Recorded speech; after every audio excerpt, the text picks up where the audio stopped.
Hey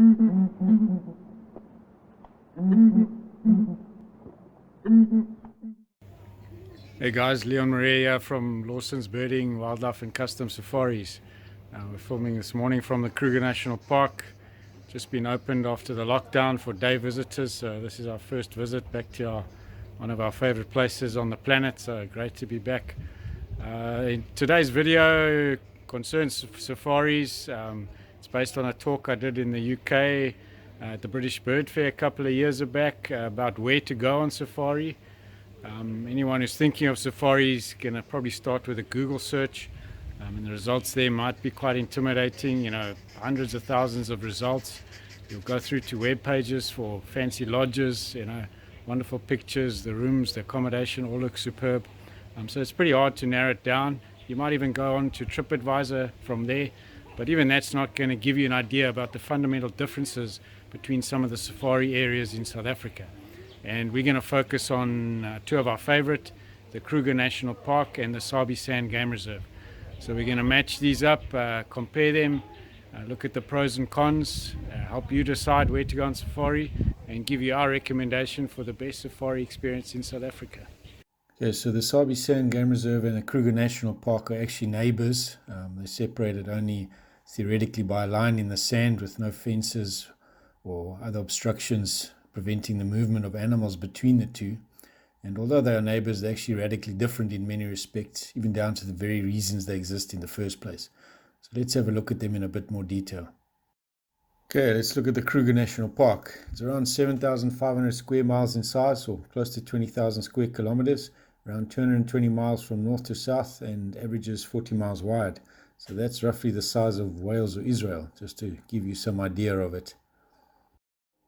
There are 16 main camps, 4 satellite camps, 5 bushveld camps, 3 bush lodges, 2 overnight hides, a rustic campsite, and 11 private lodges in the park, so there's plenty of choice in terms of accommodation. There's a good road network of around 2,600 kilometers through the park, accessible year-round to sedan-type vehicles, and there are 9 gates linking the park to the outside world. Now, the Kruger is an incredibly diverse park. It's one of the most diverse on the continent, with around 500 recorded bird species, 137 mammal species, 119 reptile species, 33 species of amphibians, and nearly 50 species of fish. Throw in an array of different landscapes and the seasonal changes, and you have a lifetime's worth of exploration in the Kruger National Park.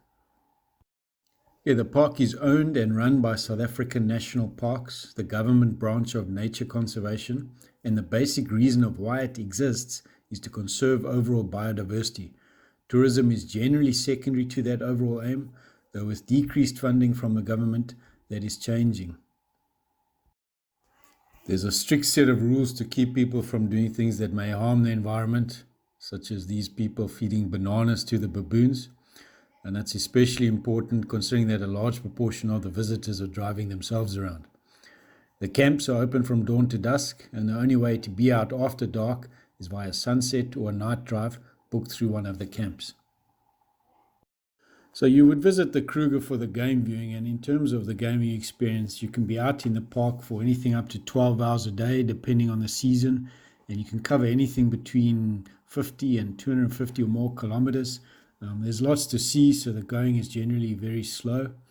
Now, the Kruger is great for getting a well-rounded game viewing experience. You'll see big herds of plains game, you can spend time sitting at waterholes, spend time observing animals, and when you're out with a good guide, you can see and learn about the smaller animals, the birds, the plants, and the other facets of the environment that come together to create and sustain the ecosystem. Now, although guides have knowledge and experience, finding big cats and other game relies more on chance than anything, and all the guide can do is combine his or her experience with some keen searching and his or her intuition and hope to get lucky. 8 times out of 10, it's the other cars ahead that indicate that something of importance is coming up. Although that is not to say that you can't have some incredible sightings all to yourself at times. Right, let's have a look at the Sabi Sand Game Reserve. The Sabi Sand Game Reserve is far smaller in size than the Kruger. It's around about 65,000 hectares as compared to the 2 million hectares of the Kruger, so it makes it pretty much a speck on the flank of the Kruger National Park. There are around 19 luxury lodges in the reserve, some of which will set you back quite a packet of money. On the lower end of the scale, you're looking at around $400 US dollars per person per night, and you can go all the way up to and over 2,000 US dollars per person per night. So the reserve dates back to 1948, when a group of private landowners formed a conservancy out of old cattle farms and hunting ranches. Thus, the reserve is made up of privately owned pieces of land, and the main focus is to generate a profit from tourism in addition to the conservation of the natural environment. All guests at the private lodges are driven around by experienced field guides, and the general program includes a morning drive and an afternoon/evening drive with downtime in the camp between drives. Within the reserve, certain lodge and landowners have teamed up to share their land for game drives, so guides from several different lodges will be cooperating, using a radio system to create a network of vehicles all out looking for the exciting big game species, with the cats at the top of the menu.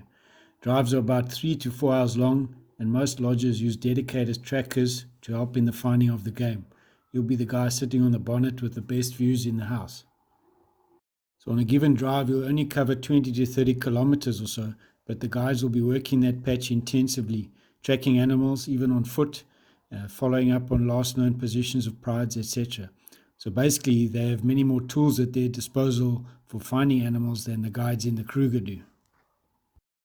Right, let's have a look at some of the advantages of the Kruger.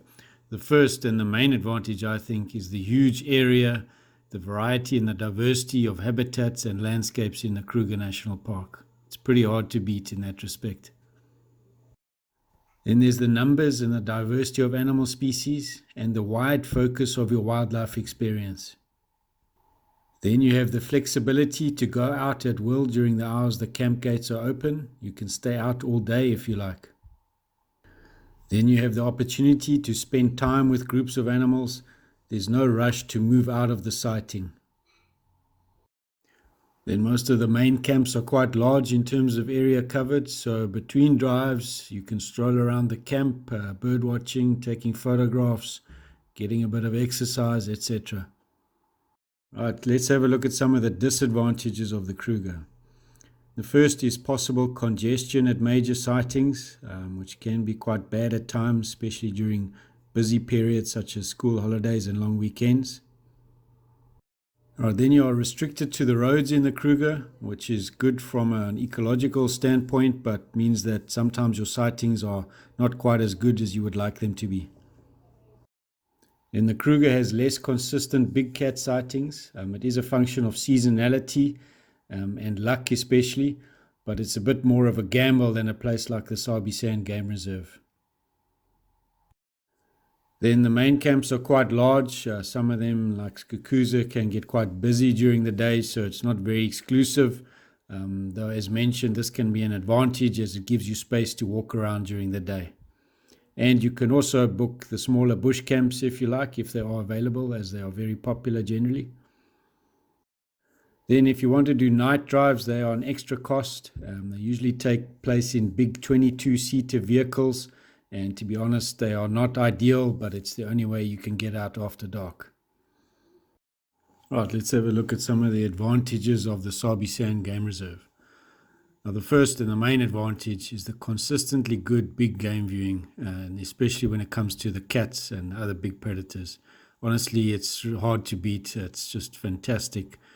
Obviously, there are the odd quieter patches. That's just a fact of nature. But on the whole, the sightings are just brilliant. Then you have very well-controlled sightings. Usually with big cats and all main sightings, there's a maximum of 3 vehicles allowed at the sighting at any one time, so you don't get overcrowding like you can have in the Kruger. Then the guides are allowed to drive off-road, so they can follow animals when they leave the road. If an animal's lying some distance off the road, they can drive to where it is to get the best viewing position. And the off-road driving in itself is a lot of fun. Then because of this off-roading ability or viewing of the animals is generally close up. You'll find the animals very close to the vehicle most of the times. You're not staring at them over a distance with a pair of binoculars. Then the night drive is included in your afternoon drive. It's done by a professional guide and tracker team, so it's generally of a very high standard, and yeah, you don't have to pay extra for it or anything. Then most lodges include a bushwalk as part of the program, so you get out on foot into the bush with a trained guide. These can be subject to certain age restrictions though, but yeah, generally a worthwhile experience and included in the stay in most lodges programs. Right, let's look at some of the disadvantages of the Sabi Sand Game Reserve. This first disadvantage is the small area covered and the limited habitat diversity. You're just not going to see the great range of landscapes and habitats that you'll see in the Kruger. Then there are fixed game drive hours. You go out in the morning and the afternoon, so it gives you a lot of downtime during the day in the camp, which may not suit more active people. And the camps are generally very small, so there's not a lot to do between the game drive hours. Some camps do have some resident antelope and warthogs, etc., that you can spend time watching. Then there's a very narrow focus on the big game species, which is okay if that's what you go there for, and honestly that's what you should go there for. But if you're a keen birder, for example, it's not going to suit you. Right, then you have forced integration with other visitors on the game drive vehicles and within the lodge. Though with COVID-19, this may change to a certain extent.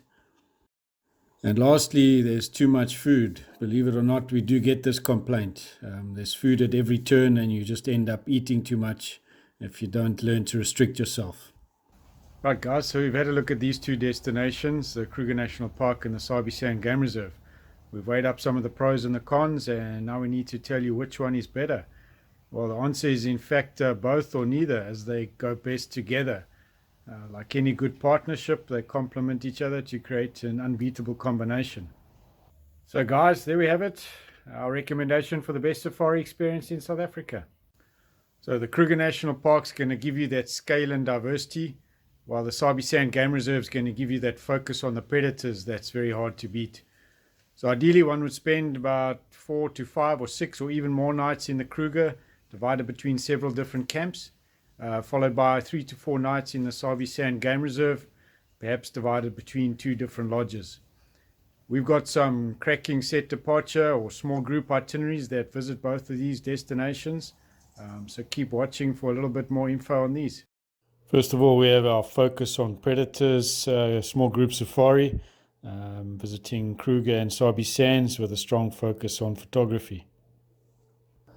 Then we have our wildlife of the Cape and Kruger, visits obviously Western Cape, another beautiful area, and Kruger National Park, and then the Sabi Sands as the cherry on top experience.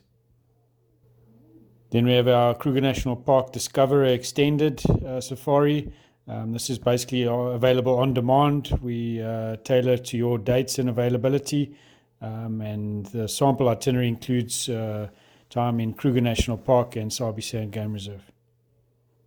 Right guys, thanks for watching. We hope you enjoyed this video. I hope you learned something about safaris in South Africa. Please feel free to subscribe to our YouTube channel, follow us on social media, and we hope to see you out on safari as soon as we are able to run them again, whenever that may be. Cheers guys.